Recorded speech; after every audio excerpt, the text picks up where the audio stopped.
They said the homeless man froze to death beneath the bridge. Just another body claimed by cold concrete and indifference. No witnesses, no headlines, no reason for anyone to stop. But when dawn arrived, his dog was still there, sitting beside the body in the soaked silence. Not crying, not leaving, eyes locked on the road, like a soldier who had failed to protect his post and refused to stand down. That's when a retired Navy SEAL stopped walking. He saw what the others didn't. Hands twisted where cold alone couldn't explain. And a dog who wouldn't stop watching, as if he knew the danger hadn't gone with the night. The police called it an accident. The town moved on. But some deaths are not accidents, and some witnesses don't speak. They remember. If you believe stories like this matter, please like this video and subscribe to help Silent Pause Steady Hearts reach its first 1,000 subscribers. Stillwater slept the way only coastal towns ever did, half awake, half drowned in memory. The ocean breathed somewhere beyond the dark houses, steady and indifferent, while rain slid down empty streets in thin, patient lines. At 3 a.m, the town belonged to ghosts, old boats rocking against their moorings, streetlights flickering like tired sentinels, and the people who never truly learned how to rest. Jonah Reed had been awake for hours. He sat on the narrow porch of the small, weathered house at the edge of town, elbows resting on his knees, hands loosely clasped, spine straight without effort. Even at rest, his body held itself like it expected orders. 40 years old, tall and broad-shouldered, Jonah looked carved rather than built, thick through the back and chest, strong without excess. His olive-green combat shirt clung lightly to a frame shaped by years of function rather than vanity. Rain darkened the wood beneath his boots, but he didn't shift away from it. Weather had long ago lost its authority over him. His face, lit faintly by the porch light, bore the quiet geometry of discipline. A square jaw edged with short, carefully kept stubble, skin browned and textured by sun and salt, hair cut close in a tactical style that left no room for doubt or softness. Gray threaded through the dark brown at his temples, not like age, but like residue, something war had left behind.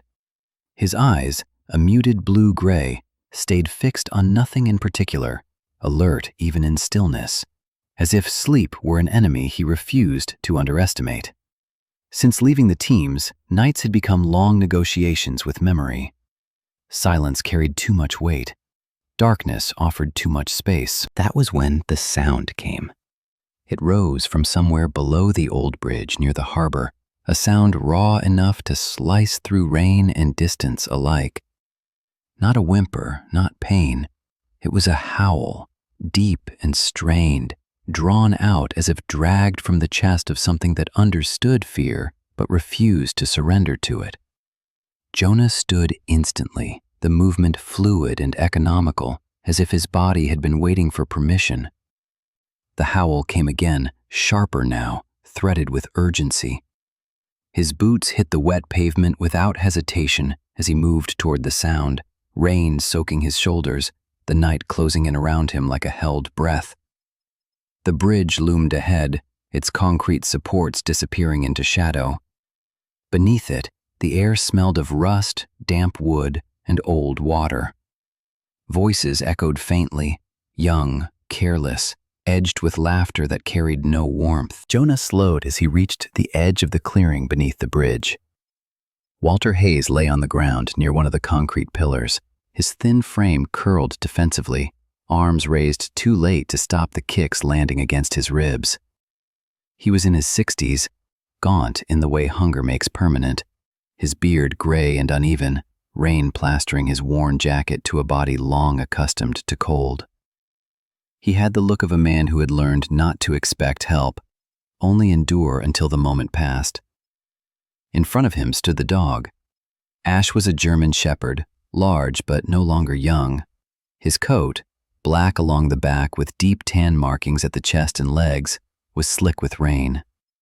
Age had silvered his muzzle, softened the sharp edges of muscle, but nothing about his posture suggested weakness. His legs were planted wide, tail low and rigid, ears erect though worn slightly at the tips. He trembled, not with fear, but with effort, holding himself between Walter and the boots swinging toward them. Each time one of the young men moved closer, Ash growled, not loud, not frantic, a steady, vibrating warning drawn from deep in his chest. One of the men laughed. Another nudged the dog with his foot, not hard enough to be brave, not gentle enough to be harmless. That was when Jonah stepped forward. Enough. The word was calm, unraised, but it cut cleanly through the noise. The young men turned, startled, faces catching the light from a nearby car. There were 4 of them, expensive jackets darkened by rain, shoes too clean for this place. Their confidence faltered as Jonah moved closer, his presence heavy, deliberate. He didn't rush. He didn't threaten. He simply occupied space with the quiet certainty of someone who had once learned how quickly things could end. "Walk away," Jonah said. His voice carried no anger, just instruction. For a moment, it looked like they might test him. Then one of them noticed Jonah's eyes, measured, unblinking, and decided against it. The group backed off in uneven steps, muttering, retreating toward the road. A car engine idled nearby. From beside it stepped a man who did not look like the others. Mason Crowell was tall and well-groomed, his dark hair neatly styled despite the rain, his coat tailored to fit a lean frame. He wore a smile that arrived easily and stayed a little too long, the kind practiced in boardrooms and charity galas. His face was handsome in a forgettable way, smooth, unmarked by hardship. When his gaze landed on Jonah, it flickered with brief assessment, then polite disinterest. "Sorry about that," Mason said, his voice warm, casual. "Kids get stupid when they drink." Jonah didn't answer. His attention had shifted. Ash had gone still. The dog's body stiffened, every muscle taut beneath wet fur. His head lifted slightly, nostrils flaring as Mason stepped closer. The growl that followed was different now, lower, deeper, threaded with something older than fear. Mason stopped. His smile faltered just for a fraction of a second. "Someone should get that dog under control," he said lightly, though his eyes never left Ash. Ash took one slow step forward. Jonah felt it then, not danger, not threat, but recognition. He had seen this before, in another life, when a sudden silence meant something had just shifted beneath the surface. He placed a steady hand near Ash's shoulder without touching, grounding presence rather than restraint. Mason's gaze dropped to Jonah's hand, then back to the dog. Something unreadable passed across his face. Irritation, perhaps, or unease, quickly buried beneath charm. "Come on," Mason said to the others, opening the car door. "Let's go." The engine roared to life. Tires splashed water as the car pulled away, its taillights dissolving into rain. Ash did not stop growling until the sound was gone. Only then did he turn back to Walter, lowering his head, pressing close, his body finally shaking with the release of tension. Walter coughed, struggling upright, his breath ragged but steady. "You okay?" Jonah asked quietly. Walter nodded, though his hands trembled. "Been worse," he said hoarsely. He reached out, fingers tangling in Ash's wet fur. "Good boy. Always watching." Ash leaned into the touch, eyes never leaving the road where the car had vanished. Jonah remained standing, rain dripping from his sleeves, the image of Mason Crowell's polite smile lingering in his mind, like a bruise that hadn't surfaced yet. He glanced at Ash again, noting the way the dog's ears remained angled forward, alert, as if marking something invisible in the dark. Some instincts, Jonah knew, never forgot. The rain stopped sometime before dawn, leaving the world rinsed and brittle, as if still water itself were holding its breath. Jonah Reed stood beneath the bridge again, the concrete still damp, the air thick with the smell of salt and rust. Morning light filtered in weakly from the east, pale and indifferent, revealing what the dark had hidden only hours before. Walter Hayes lay on his back near the same pillar where Jonah had last seen him alive. He looked smaller now, his thin frame swallowed by an old jacket zipped too high, as though someone had tried to make him appear at peace. His beard, once wiry and uneven, was matted with rain. His eyes were closed, his mouth slightly open, frozen mid-breath. To anyone passing by, it would have looked exactly like what the police would later call it: exposure, alcohol, the quiet end of a man no one was paid to remember. Ash sat beside him. The old German shepherd did not whine. He did not pace. He sat rigid, his body angled protectively toward Walter's chest, one paw resting against the man's sleeve, as if holding him in place. His ears were low now, his muzzle lifted toward the gray sky, and from his throat came a sound Jonah had never heard before, a long, hoarse cry, scraped raw by hours of grief and vigilance. It echoed under the bridge like a confession no one wanted to hear. A police cruiser idled nearby. An officer stood a few feet away, hands on his belt, shifting his weight with the impatience of someone already done with the scene. He was young, clean-shaven, his uniform crisp, eyes flicking from the body to Jonah with mild irritation. "Happens all the time," the officer said. "Cold night. Guy drinks himself to sleep, doesn't wake up." Jonah didn't respond. He knelt slowly beside Walter's body, careful not to touch. His eyes moved with practiced precision, taking in what the officer had not bothered to look for. The position of the arms, the unnatural angle of the left wrist, the faint discoloration along the ribs, subtle enough to be mistaken for shadow unless you knew where pain liked to hide. Ash growled softly when the officer took a step closer. "Control your dog," the officer snapped. "He's not mine," Jonah replied, his voice flat. Ash did not move. The officer scoffed and turned away, already talking into his radio, his tone bored, procedural.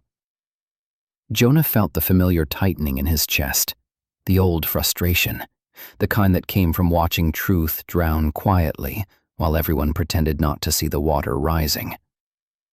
A few minutes later, Clara Reed arrived. She moved carefully across the uneven ground, her posture upright despite her age, silver hair pulled back into a practical knot at the base of her neck. Clara was in her early 60s, tall and spare, her face lined not with bitterness, but with attentiveness. Years as a military nurse had taught her how to read bodies the way others read books. She wore a long coat buttoned high, her hands tucked into the pockets, not for warmth, but for steadiness. She took one look at Walter and stopped. "This isn't exposure," she said quietly, crouching beside Jonah. She didn't touch the body either. She didn't need to.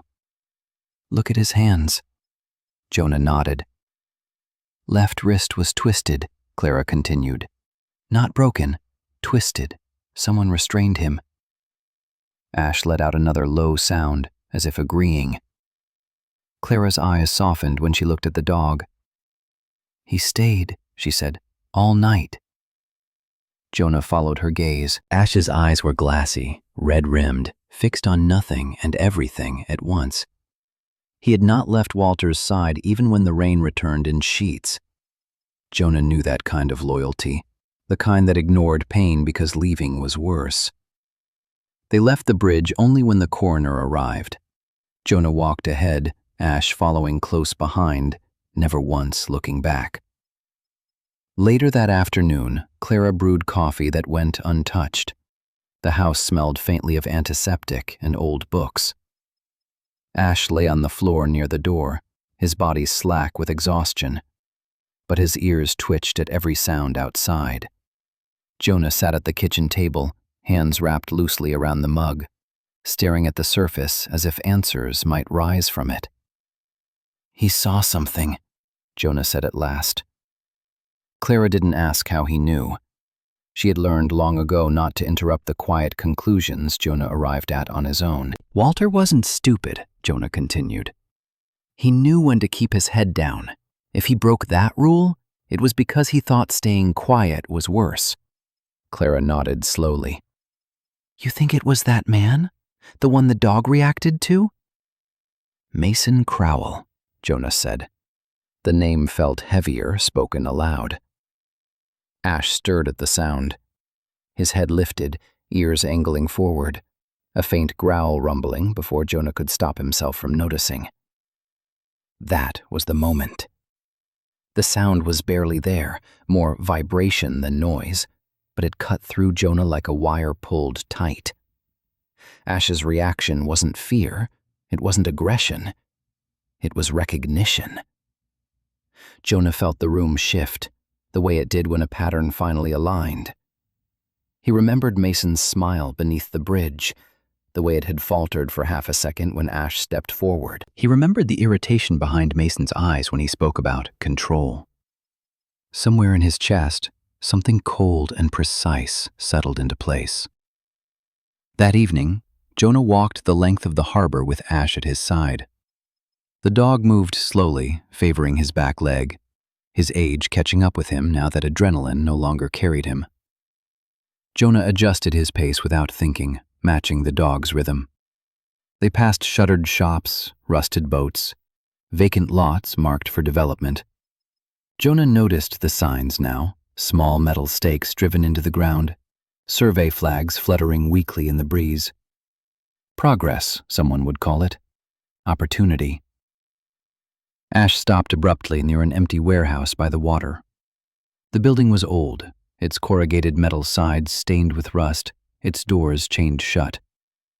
Ash's body stiffened. His hackles rose, and from his throat came a low, insistent sound. He pulled gently at the leash, nose pressed to the ground, tracing a line toward the door. Jonah's pulse quickened. He didn't know what Ash smelled there, only that it mattered. He stood still, letting the dog investigate, committing the location to memory.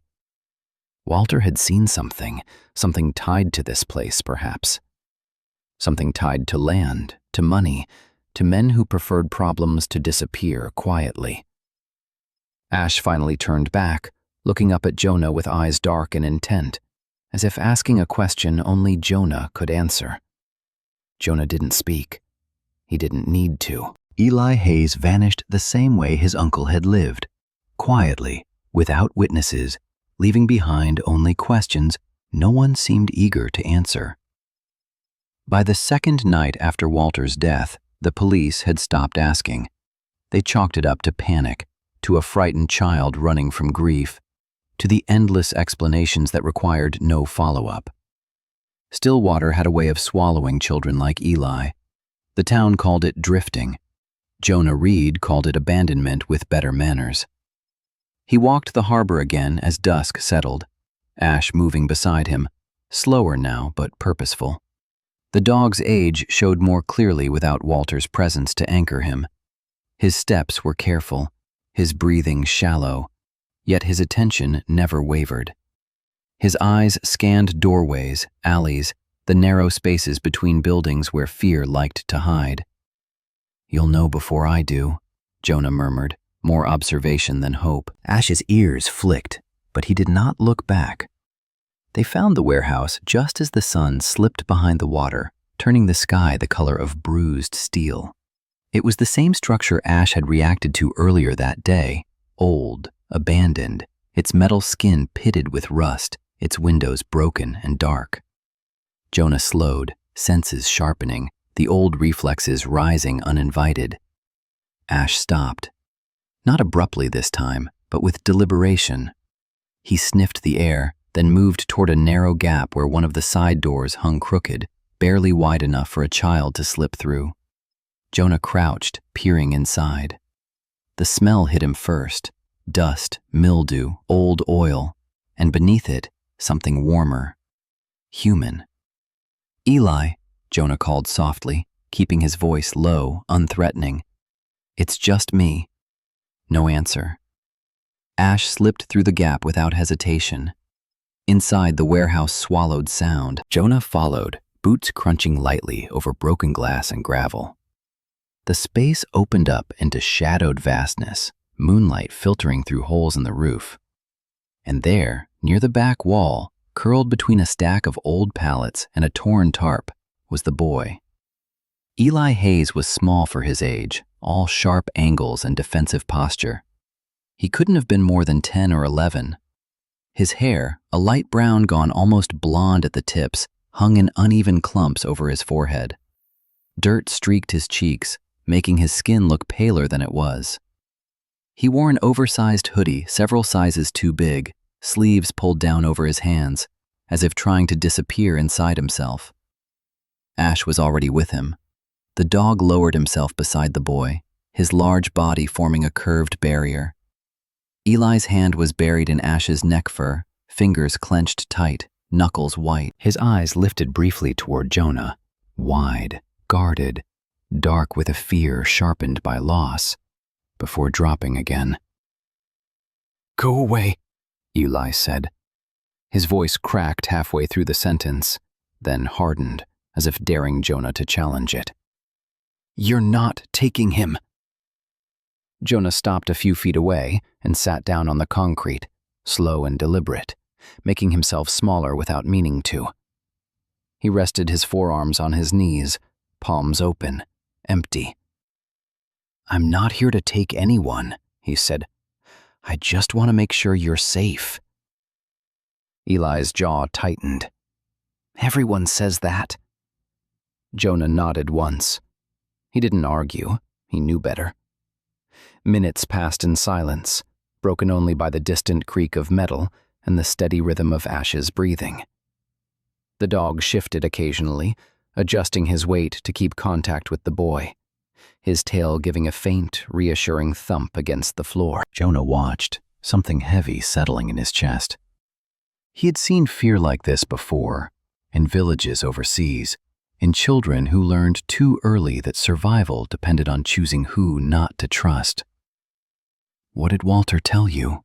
Jonah asked quietly. Eli flinched at the name. His fingers tightened in Ash's fur.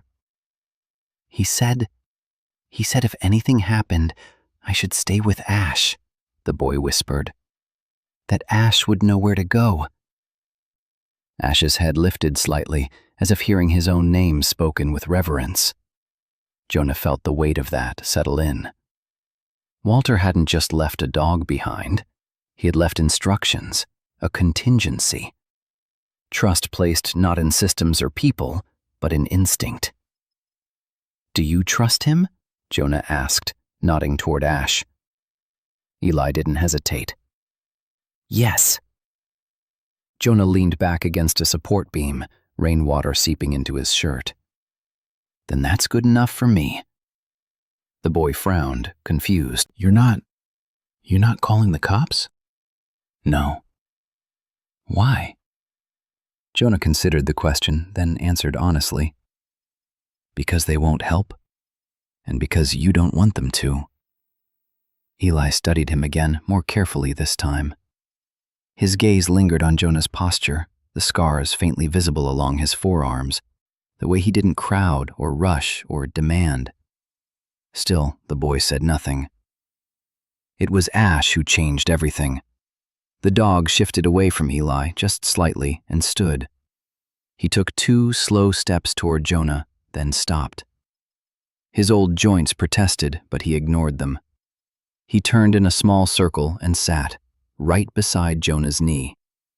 The warehouse seemed to hold its breath. Eli stared, disbelief flickering across his face. "Ash?" The dog didn't look back.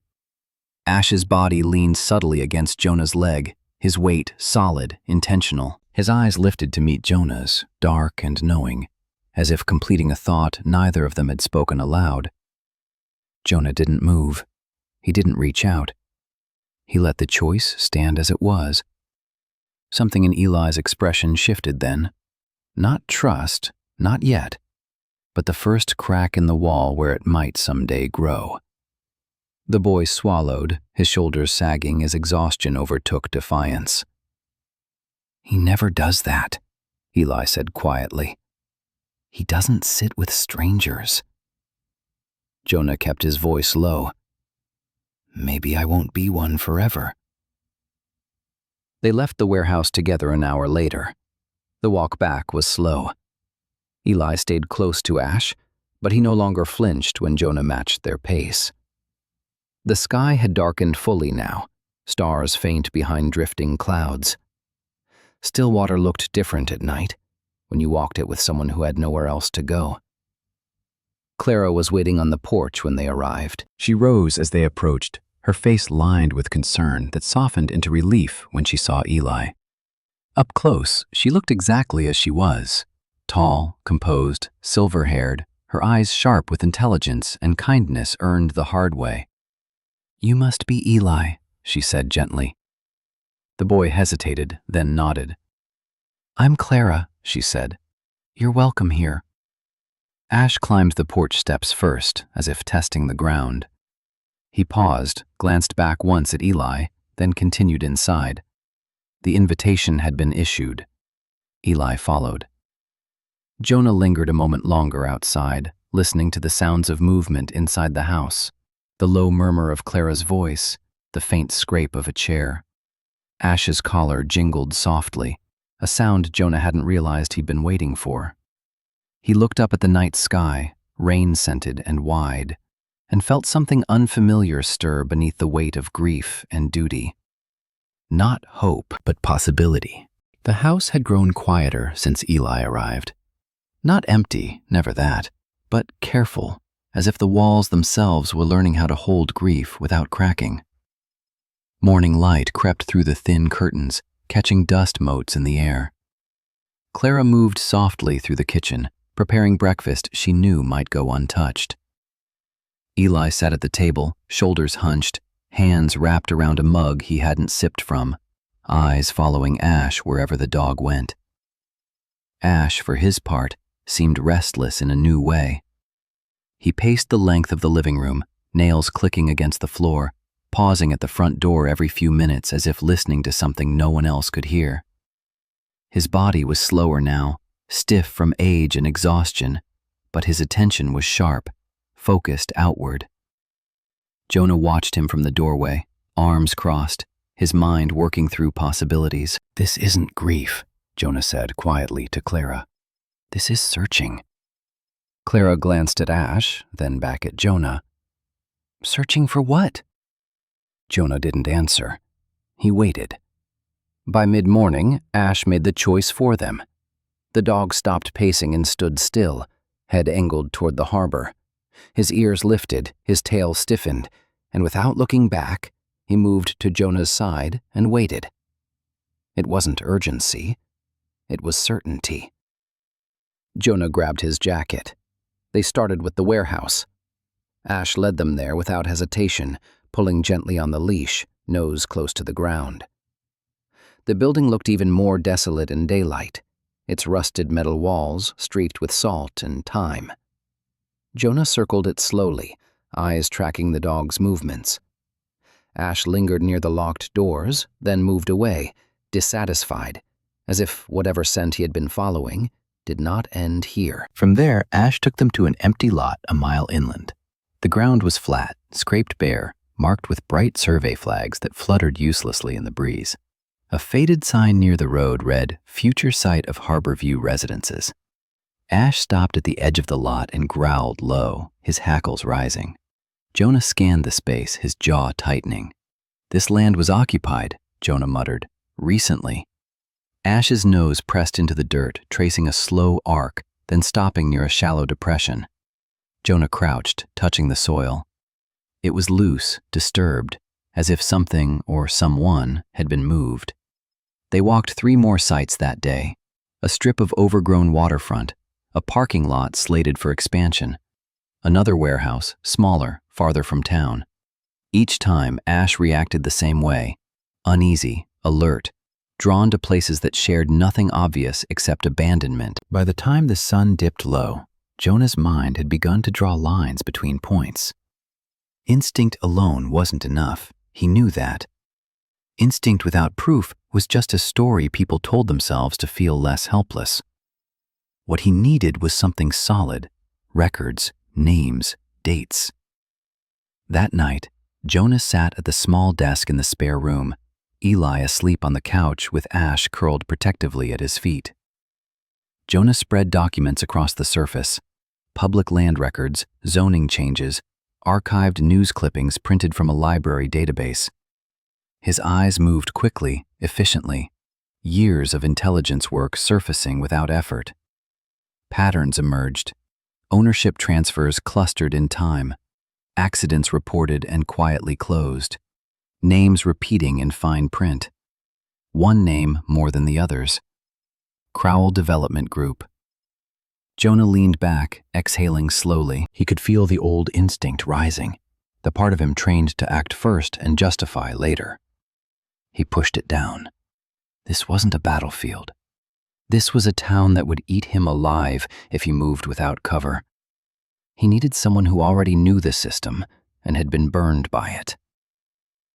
Lena Morales answered the door with caution written into her posture. She was in her early 40s, average height, her dark hair pulled into a low, practical ponytail, streaked with premature gray.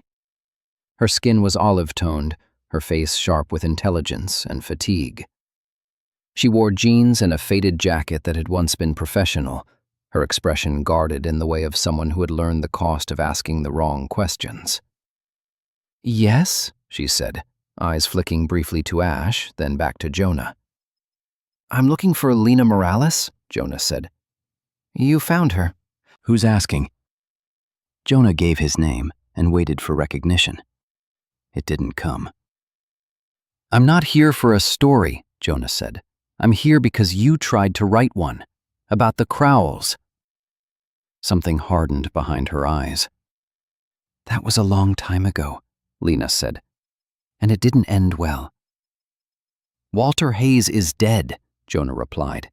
"And his dog keeps leading me to Crowell properties." Lena stared at him for a moment, then stepped aside. Her apartment was small but orderly, walls lined with shelves overflowing with binders and old notebooks. A journalist's life, paused but not erased. Lena gestured for Jonah to sit, then poured herself coffee with hands that trembled just slightly. "I knew something was wrong," she said, sitting across from him. "People disappearing. Always the same kind of people. Always the same kind of explanation." "Homeless," Jonah said. "Unseen," Lena corrected. "Which is worse." She pulled a binder from the shelf and opened it. Inside were maps, timelines, photographs, faces Jonah recognized from police blotters and obituaries barely longer than a paragraph. "Every one of them was on land that changed hands within a year," Lena said. "Crowell acquisitions. Clean, legal, ruthless." Ash stirred at Jonah's feet, lifting his head as Lena spoke the name. His ears angled forward, a faint sound vibrating in his chest. Lena noticed. "He reacts every time," she said softly. "He remembers," Jonah replied. "Better than most people." They worked late into the night, laying Ash's silent map over Lena's data. The overlap was undeniable, not coincidence. Design. At one point, Ash rose suddenly and walked to the window, staring out into the dark street below. His body stiffened, his tail low and rigid. Jonah followed his gaze. Across the street, a car idled, engine running, headlights off. It stayed there for less than a minute before pulling away. Lena closed her binder slowly. "Looks like someone's paying attention." Jonah nodded. "Good. That means we're close." The wind off the water carried a sharp, metallic bite as Jonah Reed stood across the street from the warehouse. The building rose from the shoreline like a scar that refused to heal, its corrugated metal walls eaten through by rust, its windows dark and blind. In daylight, it had looked abandoned. At night, under the weak spill of a distant street lamp, it felt watchful. Ash stopped short of the curb. The old German shepherd's body stiffened, every line of him tightening at once, His ears flattened slightly, his tail dropped low, and from deep in his chest came a sound Jonah had never heard from him before. Raw, fractured, edged with something close to panic. Not a growl meant to warn, not a bark meant to threaten. This was the sound of memory colliding with the present. Jonah loosened the leash but didn't release it. He crouched beside Ash, one hand hovering near the dog's shoulder without touching, letting him choose the distance. "Easy," Jonah murmured. "I see it." Ash's nose pressed toward the ground, dragging in short, urgent pulls. He took one step forward, then another, before stopping abruptly, muscles trembling. His breathing quickened, shallow and uneven. The smell was everywhere now. Rusted iron, old oil, salt air. And beneath it, something else. Fear, long dried into the walls. Jonah closed his eyes briefly. He had been in rooms like this before, overseas. Places where time collapsed and the past bled into the present without warning. He recognized the signs in himself, the tightening jaw, the way his senses sharpened while his thoughts slowed. Survival mode, patient and exact. "This is where they took him," Jonah said quietly. Ash let out a broken whine and turned his head away, as if unable to look directly at the building any longer. His age showed in that moment, in the way his legs shook under the weight of memory. Jonah stood and scanned the perimeter. The chain on the main doors was new, thick, secured with a heavy padlock that glinted dully in the light. Too deliberate for abandonment. He circled the building slowly, Ash following at a distance now, every step reluctant. At the rear, Jonah found the side entrance. The door was dented inward, its hinges rusted but functional. Jonah tested it gently. It didn't budge. He crouched, examining the ground. Scuffed marks near the threshold. Old footprints half erased by time and tide. Not recent, but not ancient either. Ash approached then, nose low, breath hitching as he reached the door. He pressed his forehead against the metal and froze. That was the moment. Ash sat down hard, almost collapsing, his back pressed to the door, as if bracing himself against something unseen. His eyes rolled back briefly, then locked onto Jonah's with an intensity that made Jonah's breath catch. The dog's body trembled, not from fear now, but from recognition so complete it hurt to witness. Ash remembered being here, not visiting, not passing through, being held. Jonah felt the truth settle into him with cold clarity. Walter hadn't just stumbled onto something dangerous. He had been brought here, restrained, threatened, and Ash, old, loyal, powerless, had been trapped alongside him, absorbing the terror, the helplessness, the smell of men who believed they could erase people without consequence. "This isn't instinct," Jonah said under his breath. "This is survival." He straightened slowly, eyes narrowing as the shape of the plan began to form, not in anger, but in control. Jonah didn't believe in revenge. He believed in outcomes. Later that night, he sat with Lena Morales in her apartment, the lights dimmed, the curtains drawn. Ash lay at Jonah's feet, exhausted, his breathing finally steady, though his legs twitched occasionally in restless sleep. Lena leaned over a spread of documents, her dark hair falling forward as she traced lines on a map. "This warehouse isn't on any official list," she said. "It's not scheduled for demolition, not yet. But it's adjacent to 2 parcels Crowell just acquired." Jonah nodded. "It's off the books." Lena glanced at him. "Which means whatever happened there wasn't meant to exist." She looked down at Ash, her expression softening. "He's been carrying this a long time." Jonah followed her gaze. So was Walter. They worked in silence for a while, the kind of silence built on shared understanding rather than discomfort. Outside, a car passed slowly, tires hissing against wet pavement. Lena stiffened, then relaxed when it didn't stop. "They're watching," she said quietly. "Good," Jonah replied. "That means Mason still thinks he's untouchable." Lena studied Jonah's face, the calm set of his jaw, the absence of hesitation in his eyes. "What are you planning?" Jonah didn't answer right away.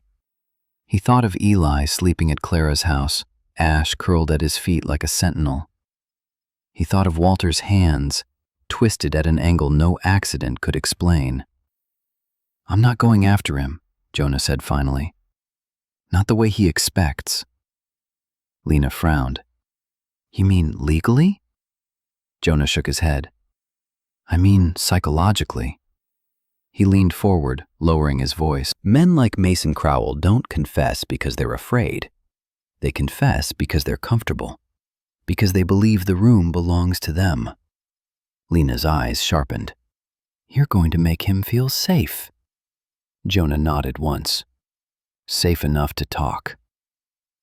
The next day, Jonah returned to the warehouse alone. He didn't bring Ash. The dog watched from the porch as Jonah left, eyes heavy but trusting. Jonah rested a hand briefly on Ash's head, feeling the coarse warmth of his fur beneath his palm. "I'll come back," Jonah said. It wasn't a promise. It was a fact. Inside the warehouse, Jonah moved carefully, noting angles, echoes, blind spots. He didn't touch anything he didn't need to. He let the space speak. The walls carried sound differently here. Voices lingered longer. Fear had acoustics. He stood where Ash had frozen and imagined Mason Crowell standing in this space, believing himself in control. Believing his money, his name, his polite smile could smooth over anything. Jonah allowed himself one small, grim smile. By the time he left, the plan was complete. Not a trap of violence, a trap of arrogance. The warehouse was quieter than Jonah remembered. Not empty, never that, but hushed, as if the walls themselves were listening. The tide had receded, leaving the air heavy with the smell of salt and rust. Light from a single portable lamp spilled across the concrete floor, cutting the darkness into manageable pieces. Jonah stood near the far wall, his posture relaxed, hands visible, nothing in his stance that suggested threat. Ash stood between him and the door. The old German shepherd did not growl. He did not bare his teeth. He stood still, weight evenly distributed across his legs, tail low but steady, ears angled forward with deliberate attention. His coat caught the light in dull streaks of black and tan, the silver in his muzzle more pronounced than ever. Age had slowed him, softened his movements, but it had sharpened something else. Focus born of memory. Mason Crowell entered with the confidence of a man accustomed to being welcomed everywhere. He was dressed impeccably, as always. Dark slacks, a tailored jacket that fit his lean frame, hair neatly styled despite the damp air. Up close, his features revealed careful maintenance, smooth skin untouched by labor, a jawline kept sharp by routine, eyes that measured people not for who they were, but for what they could provide. He smiled when he saw Jonah, that practiced expression of easy control.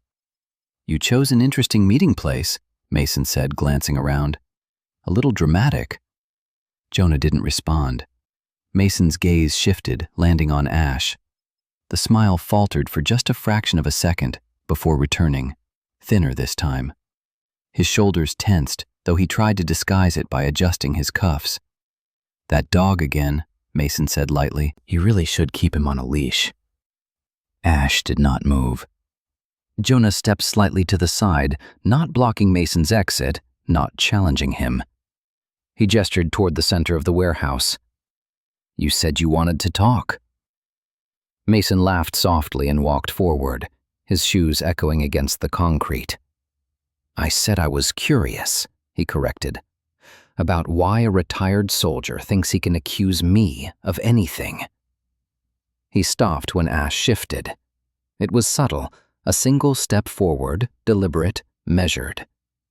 Ash's eyes locked onto Mason's, dark and unwavering.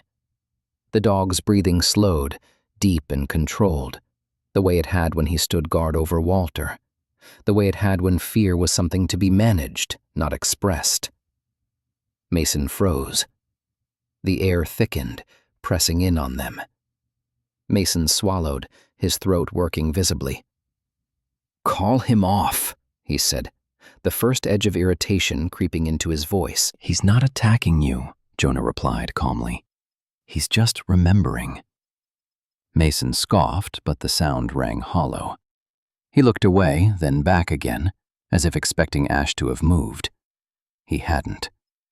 "That animal doesn't scare me," Mason said, louder now, more for himself than anyone else. "I've dealt with worse." Ash tilted his head slightly. The movement was small, almost curious, but it struck Mason harder than any snarl could have. His breath hitched. His hand flexed at his side, fingers curling into a fist before he caught himself. "This is ridiculous," Mason snapped. "You drag me out here to intimidate me with a dog?" Jonah met his gaze evenly. "No." "Then what?" Jonah didn't answer. Mason laughed again, sharp and brittle. "You know what your problem is?" he said, pacing now, energy bleeding out in restless steps. "You people always think you're different, like rules don't apply to you." He stopped a few feet from Ash, close enough now to smell the dog. Old fur, salt, something deeper and unpleasant. Ash did not retreat. Mason's voice grew more animated, buoyed by his own words. "This town runs on money," he continued, "on development, progress. People like Walter." He stopped, glanced at Ash, then waved a dismissive hand. "They get in the way. They refuse to move. They make noise." Ash's ears flattened. Mason's eyes flicked back to Jonah. "You think I wanted any of that mess? I didn't. I gave him chances. He didn't take them." Jonah said nothing. The silence pressed harder. Mason exhaled sharply, running a hand through his hair.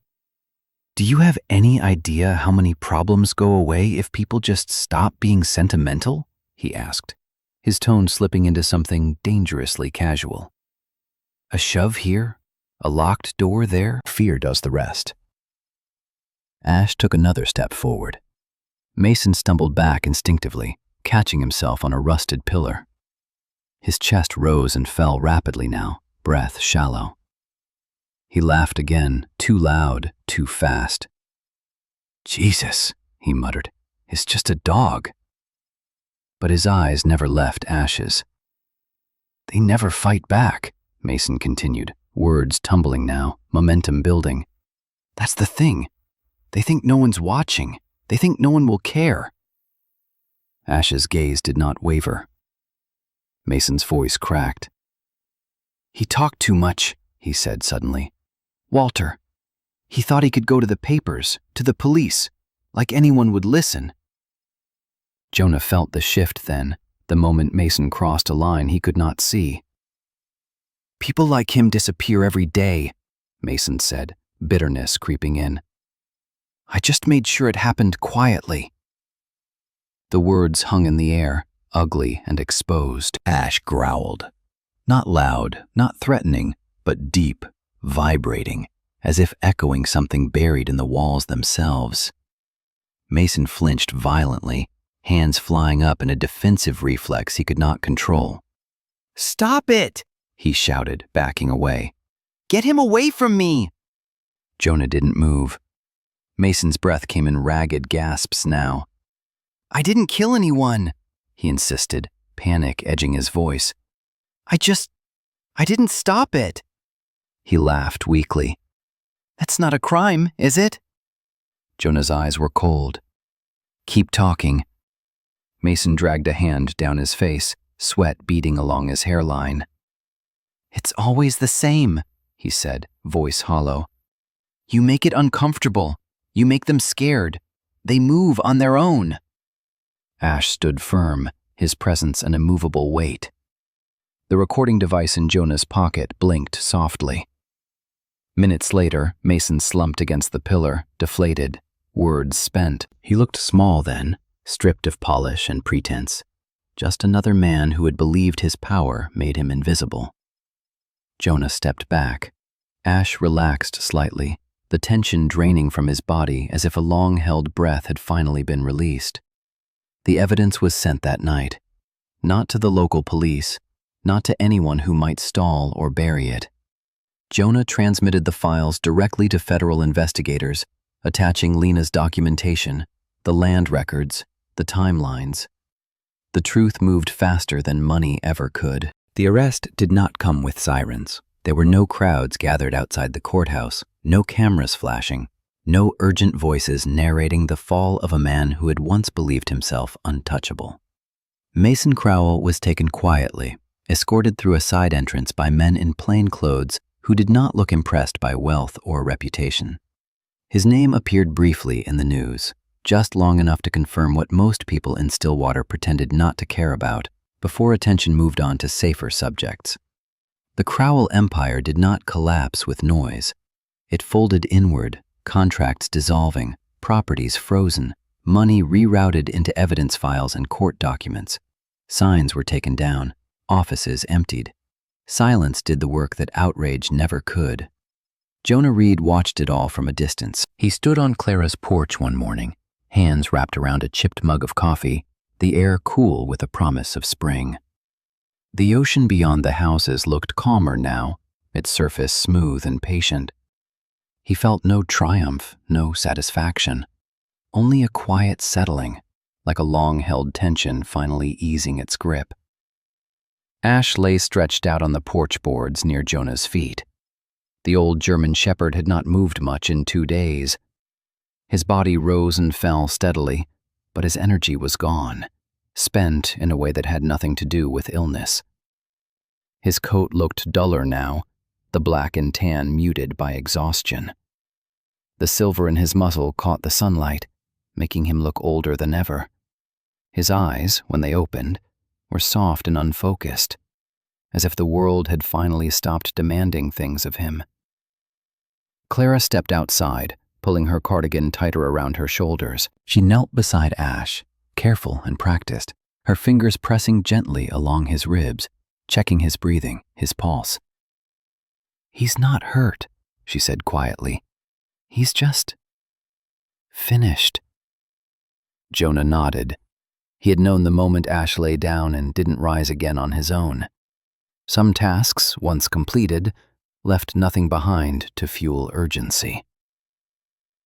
Inside the house, Eli's alarm clock went off. The boy emerged moments later, backpack slung over one shoulder, hair still damp from a hurried shower. He had grown quieter in the days since the arrest, his movements more measured, as if learning how to live without constant vigilance. His clothes were still a little too big, his shoes scuffed and worn, but his eyes no longer scanned every corner of the room. He stopped when he saw Ash. "Is he okay?" Eli asked, kneeling beside the dog without hesitation. His hand hovered uncertainly over Ash's head, then settled there gently. Ash's tail thumped once against the wood. Eli smiled, relief softening his face. "I'll be back after school," he said, voice low and earnest. "I'll tell you everything." Ash's eyes closed again. That afternoon, Jonah sat alone with the dog, the house quiet except for the distant sound of gulls and wind through open windows. He rested his back against the porch railing, legs stretched out, boots dusty with the remnants of weeks spent moving between places that no longer demanded attention. He thought of Walter, of the way the man's hands had trembled when he spoke, not from fear, but from restraint. Of the way Ash had stood beside him, always slightly ahead, as if bracing for a future neither of them could see clearly. "You were never homeless," Jonah said softly, more to the memory than the dog. "You always knew where you belonged." Ash's ear twitched. In the middle of the afternoon, something strange happened. Ash stirred, lifting his head with effort. His eyes opened fully for the first time since the night at the warehouse. He looked around slowly, deliberately, then shifted his weight, pushing himself upright with a soft grunt of exertion. Jonah leaned forward instinctively, ready to help, but Ash waved him off with a small, stubborn shake of his head. The dog stepped down from the porch. He moved slowly across the yard, stopping beneath the old oak tree at the edge of the property. Its branches were beginning to bud, small green promises dotting the rough bark. Ash circled the base once, twice, then lowered himself into the cool earth beneath it, facing the house. He lay there, still and peaceful. Jonah felt his throat tighten. He understood the choice immediately. The oak stood between the house and the road, its roots deep, its shade wide. From here, Ash could see everything that mattered: Clara's door, the path Eli took to the bus stop, the porch where Jonah sat watch. A guard position. Ash had not laid down to rest, he had laid down to stay. Spring arrived gently in Stillwater. Flowers pushed through cracks in the sidewalks. The harbor filled with the sound of engines being repaired rather than abandoned. Eli began walking to school with his head up, Ash watching from the shade of the oak until the boy disappeared around the corner. Jonah stayed. He did not make declarations or plans. He fixed things around the house. He walked the harbor without purpose. He listened more than he spoke. At night, he slept better than he had in years, the silence no longer hostile. One evening, as the sun dipped low and painted the sky in gold and gray, Jonah sat beside Ash beneath the oak. The dog's breathing was slow now, even, his eyes half closed. "You did good," Jonah said quietly. Ash did not respond. He didn't need to.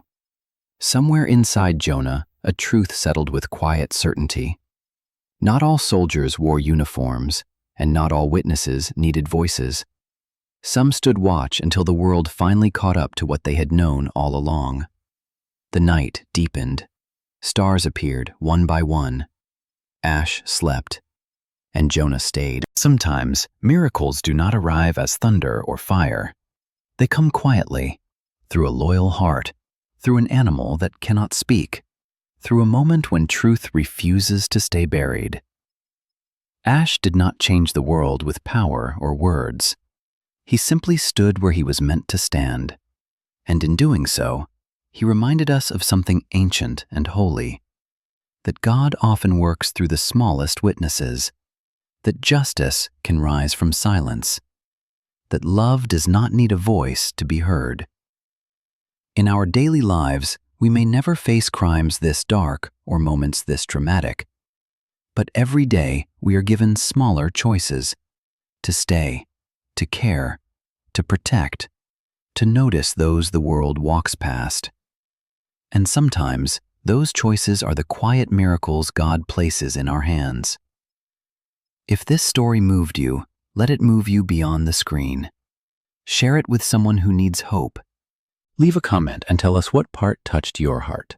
And subscribe to Silent Pause Steady Hearts so these stories can continue reaching those who need them most. May God bless you and your loved ones. May He watch over the gentle souls who cannot speak for themselves. And may He guide us all to listen more closely, to faith, to compassion, and to the quiet miracles already walking beside us.